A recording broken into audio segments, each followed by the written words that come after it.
Kisah nyata. Pria ini diikuti kuntilanak terbang dengan tawa menyeramkan. Dengan tanpa sepengetahuan temannya, akhirnya ia pulang melewati jalan alternatif yang gelap dan sepi tersebut. Salah seorang warga bernama Joko menceritakan kisah mistis yang ia alami sendiri di kawasan Stadion GBLA Kota Bandung. Kisah ini bermula saat Joko pulang dini hari sekitar jam 1 malam dari rumah temannya. Menurut penuturan Joko, rumah temannya tersebut tidak terlalu jauh, tapi juga tidak terlalu dekat dengan rumahnya. Saat itu, ia menggunakan sepeda motor untuk menuju rumah temannya dengan melintasi jalan pintas yang menyusuri sepanjang aliran sungai di seputaran GBLA. Saat Joko hendak pulang, temannya menyarankan kepada dia untuk pulang melalui Jalan Soekarno-Hatta, mengingat waktu sudah menunjukkan pukul 1 dini hari. Namun Joko memilih pulang lewat jalan alternatif dengan melewati jalan yang bersebelahan dengan sungai sekitar GBLA.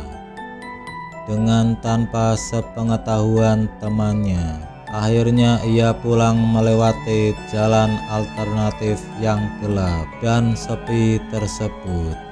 Dan kisah menyeramkan ini bermula di sini. Saat keluar dari jalanan komplek tempat rumah temannya tersebut, Joko sama sekali tidak melihat ada kendaraan di sekitarnya. Dengan menyusuri jalanan yang gelap dan sunyi, Joko memacu motornya seorang diri. Dalam perjalanan pulang dengan melewati jalanan sepi, Joko mencoba memecahkan ketakutan dengan bernyanyi, berdoa, hingga berzikir.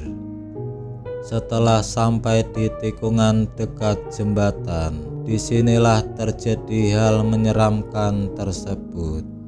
Dia mendengar tawa yang keras sekali seperti tertawanya kuntilanak. Saat melewati tikungan tersebut, itu suaranya kencang sekali, dan itu terdengar kencang, ujar Joko.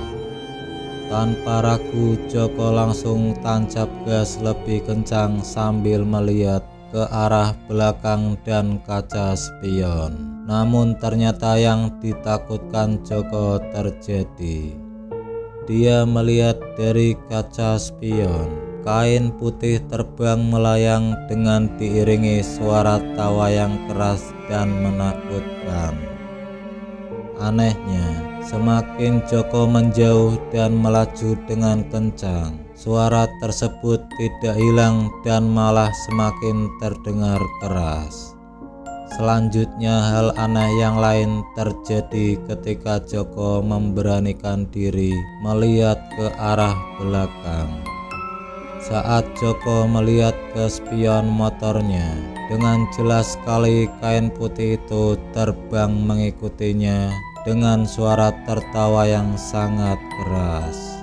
Dengan kecepatan tinggi, Joko akhirnya mampu melewati jalan tersebut dan melewati jalan yang lebih gelap lagi untuk keluar dari kawasan GBLA.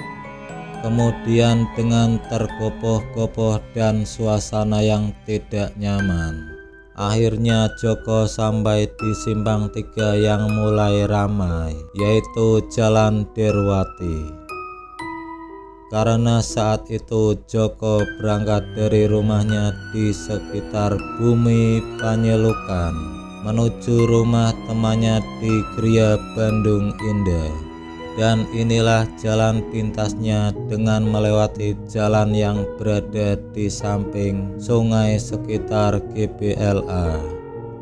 Kalau memang tidak mempunyai kepercayaan diri yang tinggi dan melihat waktu jam berapa, kita akan melewati suatu tempat lebih baik. Cari jalan yang aman, ucap Joko.